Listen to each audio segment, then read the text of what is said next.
ഓണം പ്രമാണിച്ച് വിനോദസഞ്ചാരികൾക്ക് താമരശ്ശേരി ചുരത്തിൽ കർശന നിയന്ത്രണമാണ്. ചുരത്തിൽ മണ്ണിടിഞ്ഞ സാഹചര്യത്തിലാണ് നിയന്ത്രണം ഏർപ്പെടുത്തിയത്. ഇന്ന് മുതൽ 3 ദിവസം, അതായത് ഉത്രാടം, തിരുവോണം, അവിട്ടം, ഈ 3 ദിവസവും താമരശ്ശേരി ചുരത്തിലെ വ്യൂ പോയിന്റുകളിൽ കൂട്ടം കൂടാനോ വാഹനങ്ങൾ പാർക്ക് ചെയ്യാനോ അനുവദിക്കില്ല. സിനോജ് തോമസ് നമുക്കൊപ്പം എത്തുന്നു. Sinoj Thomas, happy Onam.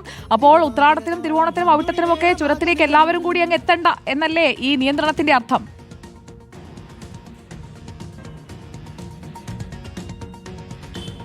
സുജയപാർവതി, happy Onam. അതായത് ചുരം വഴി യാത്ര ചെയ്യാം, പക്ഷേ അവിടെ ഇറങ്ങി നിന്ന് ഫോട്ടോ എടുക്കാനോ കാഴ്ച കാണാനോ വാഹനങ്ങൾ നിർത്താനോ പോലീസ് അനുവദിക്കില്ല. കാരണം ഈ താമരശ്ശേരി ചുരം എന്ന് പറയുന്നത് ഒരു ടൂറിസം സ്പോട്ട് കൂടിയാണ്. പതിവായി ആളുകൾ അവിടെ ഇറങ്ങി വാഹനം നിർത്തുന്നതാണ്, കൂട്ടം കൂടുന്നതാണ്, സെൽഫി എടുക്കുന്നതാണ്, താഴത്തെ കാഴ്ചകളൊക്കെ തന്നെ കാണുന്നതാണ്. പ്രത്യേകിച്ച് ഈ ഉത്സവകാലത്തും പെരുന്നാൾ കാലത്തും ഓണക്കാലത്തൊക്കെ തന്നെ വലിയ രീതിയിൽ വിനോദസഞ്ചാരികൾ വയനാട്ടിലേക്ക് പോകുമ്പോഴും തിരികെ വരുമ്പോഴും ഇതേ രീതിയിൽ തന്നെ വാഹനങ്ങൾ നിർത്തുന്നതാണ്. പക്ഷേ ഇത്തവണ വാഹനങ്ങൾ നിർത്താനോ അവിടെ ഇറങ്ങാനോ കാഴ്ച കാണാനോ പോലീസ് സമ്മതിക്കത്തില്ല.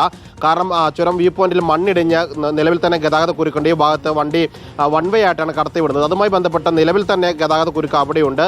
വ്യൂ പോയിന്റിൽ നിലവിൽ ഗതാഗത നിയന്ത്രണമുണ്ട്, അവിടെ പുറത്തിറങ്ങുന്നതിനും വിലക്കുണ്ട്. അതോടൊപ്പം തന്നെ ചുരത്തിൽ മുഴുവനായിട്ട് ഈ 9 വളവുകളിലും ചുരത്തിൽ മുഴുവനായിട്ടും നിയന്ത്രണം പോലീസ് കൊണ്ടുവന്നിരിക്കുകയാണ്. അതുകൊണ്ട് യാത്രക്കാർ കൃത്യമായി ശ്രദ്ധിക്കുക. ചുരം വഴി യാത്ര ചെയ്യാം, പക്ഷേ വാഹനങ്ങൾ നിർത്താനോ പുറത്തിറങ്ങാനുള്ള അനുമതി ഈ 3 ദിവസത്തേക്ക് പോലീസ് നൽകിയിട്ടില്ല. സുജയ.